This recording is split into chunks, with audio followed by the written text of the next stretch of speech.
നിത്യ ഇതിനെ മുട്ട ഒഴുകിയത് കട്ടൻ ചായയോ? ഇതോ ഇത് രണ്ട് കാര്യത്തിനാ. എന്താണ് അറിയാവോ? ഇതിപ്പം മുട്ട ഇനി ചപ്പാത്തിക്കുള്ള കറിയൊക്കെയാണ്. നമ്മൾ ഇന്നലത്തെ മുട്ടയുടെ ഗ്രേവി ഇവിടെ ഇരിപ്പുണ്ട്. അപ്പൊ അതിങ്ങോട്ട് എടുക്കും, ചൂടാക്കി വെച്ചിട്ടുണ്ട് ഓവൻ്റെ അകത്ത്.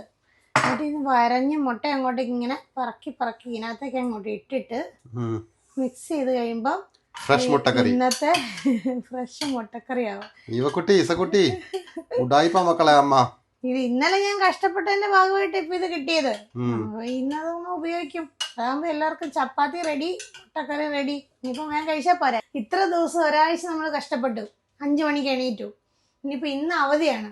അപ്പൊ അവധിയുള്ള ദിവസം കുറച്ചു നേരം ഉറങ്ങാലോ. ഉറങ്ങിക്കഴിഞ്ഞ് പിന്നെ എണീറ്റ് കഴിയുമ്പോൾ പിന്നെ പെട്ടെന്ന് താമസിച്ച് എണീറ്റ് കഴിഞ്ഞാൽ എല്ലാവർക്കും എന്നാ കൊടുക്കുന്നുള്ള ചിന്ത എല്ലാ അമ്മമാർക്കും ഉണ്ടാവുമല്ലോ. അപ്പം ഞാൻ എന്ത് ചെയ്തു, ഇന്നലത്തെ എൻ്റെ ഗ്രേവി എടുത്ത് ഇങ്ങനെ ഓവനിൽ ചൂടാക്കി വെച്ചു.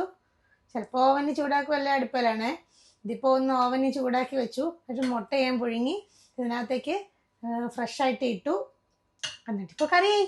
അപ്പോൾ ഇത് ഫ്രഷ് കറിയായി. ഇനിയിപ്പോൾ ഇതാ ഇവരുടെ അടുത്തൊക്കെ ജീവിച്ചു പോണതിന് പ്രത്യേകത ഉണ്ട്. കാരണം ഇത് പാല് ഹോർലിക്സും വേണ്ടവർക്ക് ഇങ്ങനെ, പാല് വേണ്ട ഒരാളുണ്ട് അങ്ങനെ, കട്ടൻ ചായ വേണ്ടവർക്ക് അങ്ങനെ, പിന്നെ കൂടാതെ ചപ്പാത്തി. അപ്പം നമ്മളിനി എല്ലാം റെഡിയായി. ഇതാണ്ട് ചപ്പാത്തിയും റെഡി ആയിട്ടുണ്ട്. ഇതങ്ങനെ പെട്ടെന്ന് തുറക്കാൻ പറ്റിയില്ല കേട്ടോ. ഒരു ദിവസം എനിക്ക് അബദ്ധത്തിൽ പറ്റിയതായി. അടുപ്പിൻ്റെ അടുത്ത് ഇത് വെച്ചപ്പോൾ ഇച്ചിരി ഇതായിപ്പോയി. ചപ്പാത്തി റെഡിയായി. ഇനി ഇത് വേഗം കഴിച്ചാൽ മതി. അപ്പം എല്ലാം റെഡിയായി പെട്ടെന്ന്. അപ്പോൾ പോകാം. റെഡി ആയിക്കോ.